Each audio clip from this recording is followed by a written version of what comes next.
The assassination of American President John F. Kennedy happened at a time when he was passing through Dallas downtown in his highly secured motorcade. At that time, Secret Service agents and a full police motorcade were present with him. Not only this, but the FBI had been monitoring the entire route for several days before, but despite all this, on November 22, 1963, he was attacked near Dealey Plaza and he was killed on the spot. Within a few minutes of this attack, the CIA, FBI, Secret Service, and police created a stir, but despite using so much force, he was still able to kill a shooter named Lee Oswald. Except they could not bring anyone else under the ambit of law, or they did not want to do so. Was it a well-thought-out conspiracy, or a single shooter fooled the world's top secret agencies and shot the most famous president from a distance of just a few meters? No one was able to digest this official story. There was a simple, fast route from the airport to the banquet where the president had to go. But why was his motorcade brought through the middle of the city, and who planned this route? Officially, the person who shot at him, was it a coincidence or planning? But the reality is that just a month ago, she had got a job in the book depository on just one phone call. But how was this girl wearing a scarf seen taking photographs of the murder in the video footage of the shooting scene? Why could she not be found till date, and what was her connection with all this? Today is November 22, 2023, but 60 years ago on this day, American President John F. Kennedy was killed in an attack on his motorcade. While the death of President JFK shocked millions of Americans, this case has also shocked millions of Americans. The investigation in the U.S. has failed to answer many questions of the people. It is believed that the top secret agencies of the U.S. have hidden a lot regarding the assassination and have not made the truth public, and there are many reasons to think so. The first of which is the selection of the venue where the president actually had to go. President JFK had to give a political speech in the city of Dallas, Texas, for which two options were kept. One was the Trade Mart and the other venue was the Women's Building. The White House's recommendation was that the venue of the Women's Building should be selected.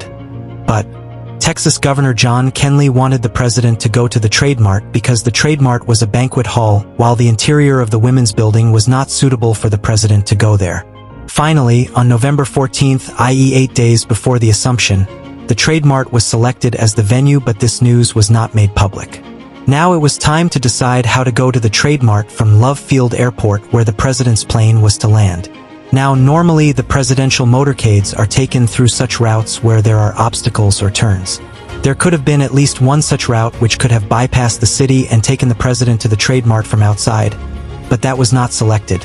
Instead, a route through the city passing parallel to the school book depository from where the shooter attacked the president was selected. If you feel that this route was specifically planned to attack the president, then you are wrong. Yes, this was done on the president's own request because he wanted to pass through the crowd of people. But if it is assumed that instead of the venue of Trade Mart, Women's, if this building had been selected, then the president's motorcade would have gone towards the east through this main road. This would have increased the distance to the book depository, and it would also have been difficult for the shooter to take aim because the president's wife, First Lady Jacqueline, who always sat on his left side, would have come in between the shooter and the president. One thing out of 100 things, it was very important to select the venue of the Trade Mart in the planning of the president's assassination, and as you know, this selection was done by the Texas Governor John Kenly. His intentions cannot be doubted for this reason. Because when the president was attacked, he himself was sitting in the presidential limousine with his wife. He too was shot, but his life was saved. Secondly, Governor Cannoli was already against this route. He wanted that the Trade Mart should be reached from outside the city only. But there was someone who had done the calculations of all these things long before. The president's motorcade and venue were made public just 4 days before his assassination. That means no one knew this information before this.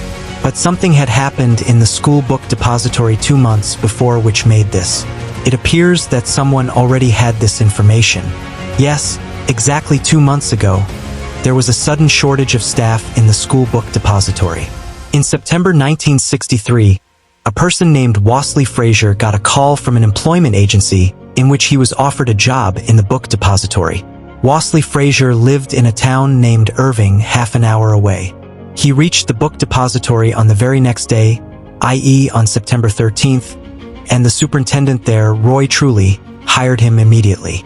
After a month, i.e. on October 15th, Wasley's neighbor also called up the superintendent of the book depository. Wasley approached him over the phone, and coincidentally, he was hired the very next day.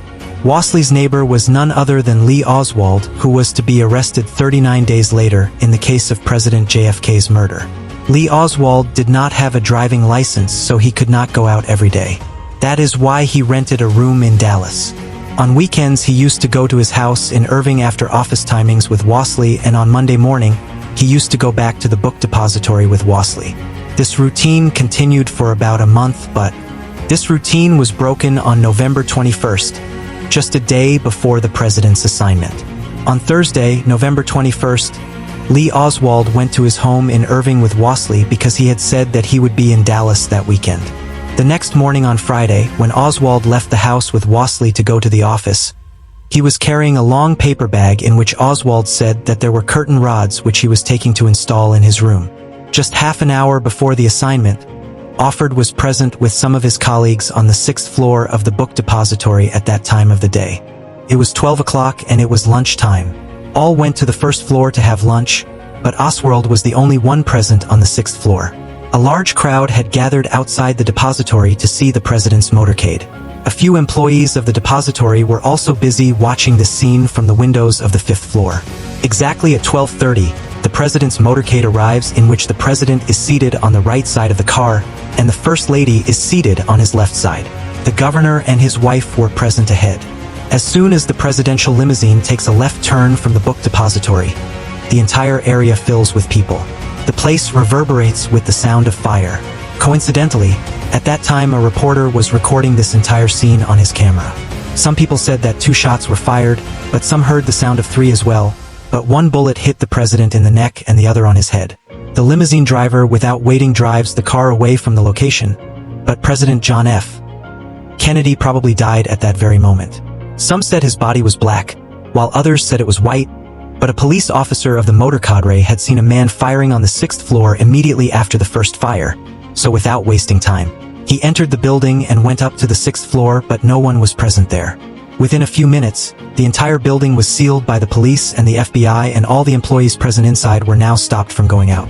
But among all these employees, one person was missing, and he was none other than Lee Oswald. Lee Oswald probably had left the book depository immediately after taking this action. He first went to his room, changed his clothes there, and immediately came out with his pistol. The police, who were already searching for him, had made the patrolling of the entire city wireless. An officer on patrol spotted Oswald, but before he could do anything, Owl fired 4 shots at the police officer and killed him on the spot. Oswald had now hidden in a nearby movie theater. The police soon found him, arrested him, and took him to the police headquarters. For the next 2 days, the police, FBI, and CIA interrogated him a lot. No recording of the gun was done. No one has any proof of what happened in the closed room. On November 24th, when he was being transferred from the police headquarters to the jail, he was interrogated in front of the media and the police. Person shot him. Lee Oswald also died in the same hospital where John F. Kennedy was taken. This was the story which was officially disclosed, but many witnesses said that this was not the same person whom they had seen at the 6th floor window. Before getting shot, Lee Oswald kept saying in front of the media that I am innocent. The first thing I heard about was when the newspaper reporters in the hall asked me that quick. Nobody has said if that. If this entire story is analyzed, then, according to the police, Lee Oswald had booked the murder very cleverly and with great planning. She got a job in the depository and planned the whole thing alone, hiding from the FBI, CIA, and police intelligence.